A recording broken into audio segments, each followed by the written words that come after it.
Hello दोस्तों, तो मेरी कहानी है सास और ननद के आँखों में क्यों चुभती है बहू। रश्मि की नींद खुलती है तो हैरान रह जाती है। आज तो आधा घंटा ज़्यादा सो ली, पर वो तो रात को अलार्म लगाकर सोई थी। फिर अलार्म क्यों नहीं बजा? शायद बजा होगा। रात को देर से सोई होगी, इसलिए आवाज़ नहीं सुनाई दी। ओह, गुंजन के ऑफिस जाने का समय हो गया। वो फटाफट रसोई में गई और नाश्ते में पोहे बना दिए। टिफ़िन में 2 पराठे और अचार पैक कर दिया। तब तक गुंजन तैयार होकर आ चुकी थी। भाभी, फिर से पोहे बना दिए?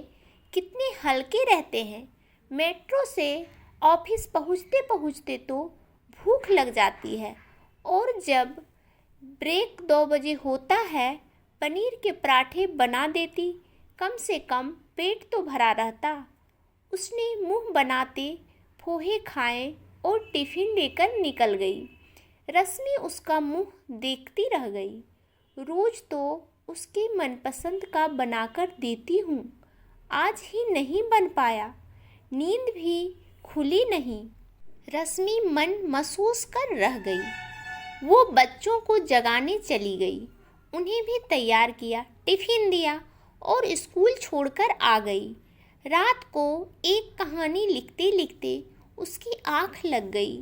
सुबह तक सर भारी था। उसे भी रात को ही समय मिलता है। सुबह बच्चे घर परिवार के कामों में उलझी सी रहती है। सास ससुर का काम, ननद और पतिदेव का ऑफिस, बच्चों का स्कूल, घर परिवार की सभी जिम्मेदारियां, इनमें ही पूरा दिन निकल जाता है। 3 वक्त का नाश्ता खाना, दूध, चाय, बच्चों को स्कूल से लाना छोड़ना, दोपहर को बच्चों को पढ़ाना, फिर स्कूटी थी तो बाजार के आधे काम भी वही कर देती थी। सब्जी, फल, दवाई लाना, प्रेस के कपड़े देना, और कभी कभी सासू माँ कमला जी को मंदिर ले जाना भी होता था।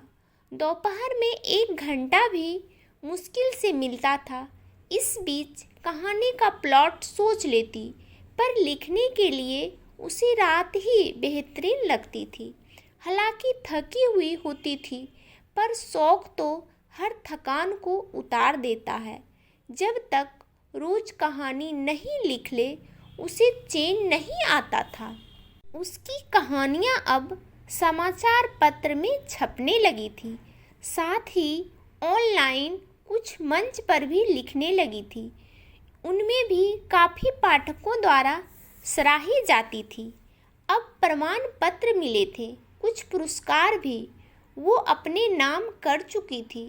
पति दीपक ही उसका हौसला बढ़ाते थे, वरना घर में और कोई उसके हुनर की कद्र नहीं करता था। सास ससुर में बहू की तारीफ नहीं होती थी। सास ससुर अपनी नौकरी, पैसा, बेटी की तारीफ हर जगह करते थे, पर रश्मि की तारीफ के लिए 2 शब्द भी नहीं कह सकते थे।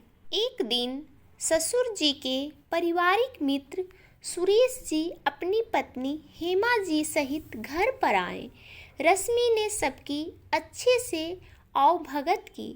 सास कमला जी तारीफ कर रही थी कि उसकी गुंजन ने कितना पढ़ाई की और उनमें कितनी प्रतिभा है कि आज वो कमाने लगी है। अपने पोते दक्ष की भी तारीफ की। इस बार उसने वाद विवाद प्रतियोगिता में प्रथम स्थान जीता है। मेरी पोती श्रुति भी चित्रकला में प्रथम स्थान आई है। मेरे घर में तो सभी प्रतिभावान हैं। तभी हेमा जी ने कहा कि आपकी बहू भी तो आपके ही घर परिवार में आती है, आपके ही घर की एक सदस्य है। आपने उसकी जरा भी तारीफ नहीं की। वो भी तो कितनी प्रतिभावान है। सामाजिक और पारिवारिक विषयों पर कहानियाँ लिखती है। मैं तो रश्मि की हर कहानी पढ़ती हूँ। इतना बड़ा घर संभालती है, साथ में शौक भी पूरा करती है। मैंने देखा था फेसबुक पर उसकी कहानी को पुरस्कार मिला है, विजेता प्रमाण पत्र भी देखा था। आपको बहुत बहुत बधाइयाँ। आपकी बहू आपके घर परिवार का नाम रोशन कर रही है।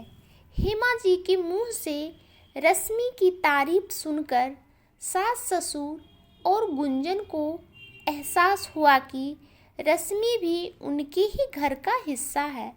उनके चेहरे के हाव भाव देखकर हेमा जी समझ गईं कि रश्मि के हुनर की यहाँ तारीफ नहीं होती है। तभी हेमा जी फिर से कहती है, कमला भाभी, अपनी बेटी की तारीफ तो सभी करते हैं, अपने पोते पोती की भी तारीफ कर दी, पर रश्मि के कान तरस गए हैं कि कभी तो ससुराल वाले उसकी तारीफ करे। आपकी रश्मि जो घर तो संभाल रही है, साथ ही वो अपने हुनर से अपनी प्रतिभा को भी निखार रही है। आपको तो पता भी नहीं होगा कि रश्मि के हजारों की संख्या में फॉलोअर्स हैं। लाखों पाठक इसकी कहानियाँ पढ़कर कहानी को पसंद करते हैं। आपके घर में तो हीरा जैसी बहू आई है, जो अपनी चमक से आपके खानदान का नाम रोशन कर रही है।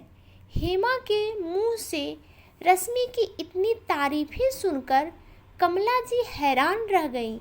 कमला भाभी, सिर्फ पैसे कमाना ही बड़ी बात नहीं है।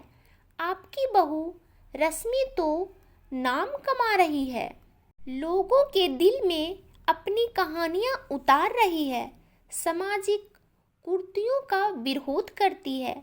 रश्मि की कहानियों से हम सबको काफ़ी कुछ सीखने को मिलता है। इसकी लिखी कहानियाँ प्रेरणादायक होती है।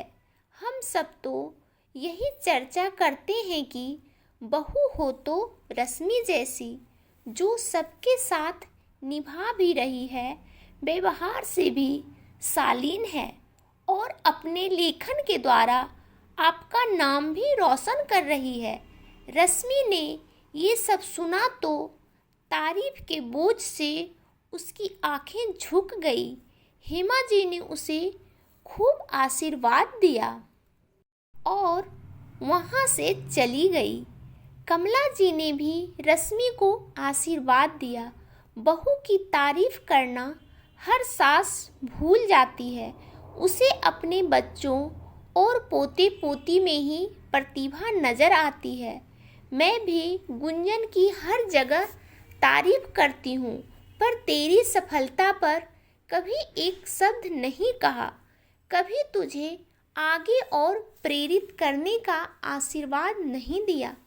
तूने घर के प्रति अपनी जिम्मेदारी भी निभाई और अपने प्रति भी ईमानदारी रखी, तभी तो आज तू लेखन के क्षेत्र में इतनी सफल है।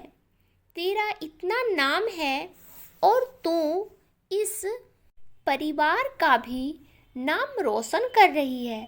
रश्मि ने भी कहा, मम्मी जी, इतने फॉलोअर्स हैं, पाठक हैं, सबने तारीफ की, पर आपने जो तारीफ की वो मेरे लिए सबसे अनमोल है। गुंजन ने भी माफ़ी मांगी। उसने भी फेसबुक पर रश्मि की कहानियाँ शेयर करनी शुरू कर दी। अब रश्मि पहले से ज़्यादा खुश और उत्साहित रहने लगी थी। दोस्तों, सच भी है, बहुएं भी अपने हुनर से परिवार का नाम रोशन करती है, पर सभी की तारीफ नहीं होती है। ससुराल वाले केवल अपने बेटे बेटी, पोते पोती की ही तारीफ करते हैं। तो दोस्तों, मेरी ये कहानी आपको कैसी लगी हमें कमेंट करके ज़रूर बताएं, और कहानी अच्छी लगी हो तो इस कहानी को लाइक करें, इस चैनल को सब्सक्राइब करें और आप सब अपने जीवन में खुश रहें, मस्त रहें। धन्यवाद दोस्तों।